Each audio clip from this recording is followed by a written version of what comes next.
Seminggu usai dilanda bencana, masyarakat terdampak banjir, tanah longsor bahkan pohon tumbang di sejumlah wilayah Minahasa Utara mulai kembali normal.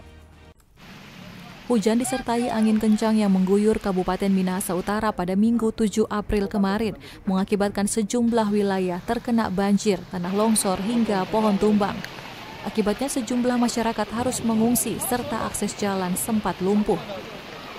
Namun berkat kerja kolaborasi pemerintah, TNI Polri hingga masyarakat, aktivitas di lokasi bencana mulai kembali normal. Hal tersebut disampaikan Kepala Badan Penanggulangan Bencana BPBD Minahasa Utara Theodore Lumingkewas. Menurut Lumingkewas, saat ini pekerjaan yang sedang dilaksanakan yaitu membuka jalur alternatif ruas jalan baru antara Desa Kokole dan Desa Batu yang putus akibat longsor.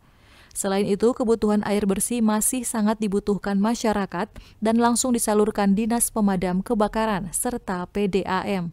Mulai beraktivitas kembali, kemudian ketika ada kebutuhan yang mendasar, kebutuhan mendesak, biasanya ada informasi dari teman-teman BPBD yang ada di lapangan. Kita punya pos lapangan dari BPBD yang standby 24 jam, agar supaya ketika ada kebutuhan yang mendesak dari masyarakat, bisa langsung diinformasikan dan ditindaklanjuti.